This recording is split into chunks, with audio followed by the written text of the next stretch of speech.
ทุ่มละสดาญาติโยมยังวันนี้ก็ยังว่านั่นแก่งแคไปพ้องการอู้การจาก็บ่ใครเป็นท่าสัตว์ใดนะวันนี้นะเพราะว่าอุปกรณ์บ่ได้เอาแหม ตื่นไหม ตื่นไหมวันนี้ก็เลยเอาเรื่องของเข้าภาษาเนี่ยมาอู้เนาะเข้าภาษาแล้วก็จากเข้าภาษาแล้วก็จะเป็นกฐินเนาะถ้าว่าเข้าภาษาเลี้ยวในกลางภาษาก็จะมีสลากกระพัดแหละสลากกระพัดตันกล้วยสลากน่ะบางที่ประกอบว่ากินสลากที่ประกอบตานสลากคือคำว่ากินสลากนี่สมัยก่อนนี่เปิ้นบ่มีการเลี้ยงกันตานสลากเลี้ยวกับเตียวละโต่งมาขอกล้วยจองนั่นนะนะพอกินกล้วยสลากนี่เนาะตานกล้วยสลากแล้วจากนั้นก็จะเป็นกฐินจากกฐินแล้วจะเป็นช่วงของเปิ้นตั้งทำหลวงเดือนหยี่เปงเนี่ยเดือนหยี่เปงแล้วจะมีปริวาสกรรมมีเข้ากรรมนี่ไอ้อย่างต่างๆนี่นะ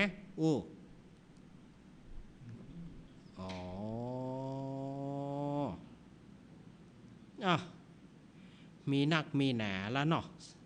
อันนี้ก็ได้อู้ได้จ่าศรัทธาญาติโยมนะวันนี้จะเล่านิทานกบตานละศรัทธาญาติโยมเพราะว่าวันนี้มันชุกละหุกพอสมควรอาตมาก็ก็จริงก็มาจัดเจ้ามาแล้วก็เยาว่านะกะ มันกึดกะอย่างบตอนทำกับบ่เปียมามาเป็นอย่างเนาะศรัทธาญาติโยมกรรมเดียวอาตมาจะเปิดสาย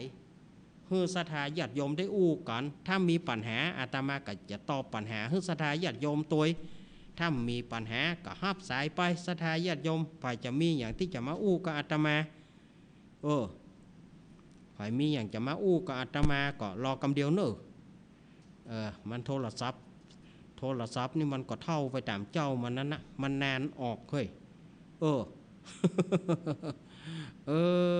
บ่ช่วยกันทำมาหากินได้โทรศัพท์เนี่ยเนาะกำเดียวเนอะศรัทธาญาติโยมรอกำเดียวเนอะ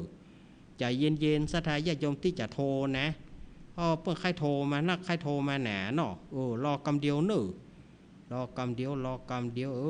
หอเดียวก่อนเนอะอาตมามันเป็นความผิดของอาตมาน่าจะเปิดไว้ประมาณ3 ทุ่มตรงอาตมาน่าจะเปิดไว้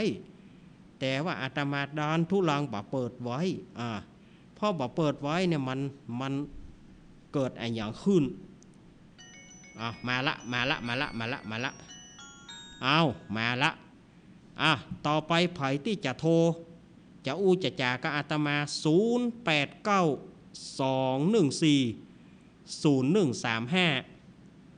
0892140135โทรเข้ามาอาตมาเปิดสายให้ละเนอวางสายให้ละข้อความไผหูฟังโทรตะกี้มันยังเป็นข้อความอยู่ลูกเนาะผลการรับฟังจะได้ลองโทรเข้ามาอาตมาจะรับสายนะสายแรกไม่รู้ว่าจากตั้งได้เจริญปอนมาแล้วเนอะไอโกวิทวัฒนกุลมาไปสายแรกวันนี้จำกันได้อยู่ก็ได้เนาะไอโกวิทเนาะ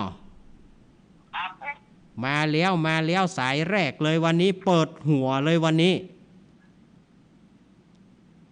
เมินนะ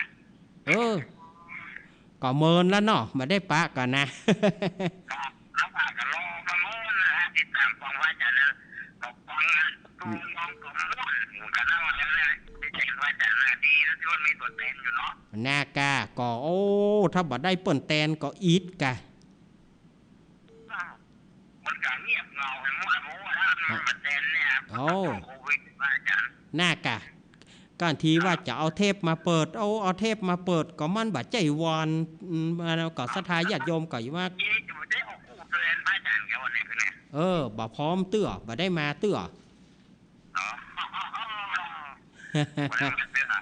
น่าก็เลยเรือก็เฮาเนี่ยวันนี้ก็เลยมันน่าเลยเปิดสายเจ้าหน่อยวางสายเจ้าหน่อย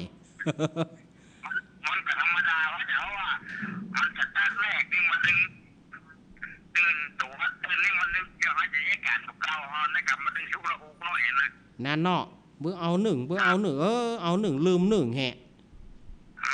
แม่นผมเข้าใจดีอย่างอาจารย์จะเกิดก็จะขึ้นลำไยในการเกลียดครับก็ต้องมานึกว่าจะปุ๊บยังลืมยังหนึ่งมันถึงอย่างนั้นนะอาจารย์หรอกน่ากะอ่าก็เป็นกำลังใจให้อาจารย์อยู่นั่นนะครับเด้อขอบคุณไอ้โควิดเนอร์ครับคครับขอบคุณไอ้โควิดโดยหลังท่อมมาไปสายแรกวันนี้สายแรกมาแล้วเนอะอ้าว0892140135ไอโควิดสายแรกสายที่2จะเป็นที่ไหนเดี๋ยวกันเนอะเจริญปอนอาจารย์เจ้าเนี่ยเรนเนอร์แม่เพนมาแล้วคนสู้ชีวิตไม่มีลิมิตชีวิตเกินหมื่นเดี๋ยวนี้ชัดเจนในเรื่องเรนเนอร์ชัดเจนเนาะชัดเจนแล้วอันอีกตอนที่ว่านี่จ้ะแม่เพนฟังขึ้นอย่าง98นะจ๊ะ98นี่เนาะจ้ะ98นี่เนาะเห็นนะเน้นฮะเจ๊ไม่หายบ่ได้มาเตื้อวันนี้บ่พร้อมเตื้อไอ้หรอจ้ะยังบ่พร้อมเตื้อจ้ะก็จะเน้นเลยครับกำลังใจเนาะ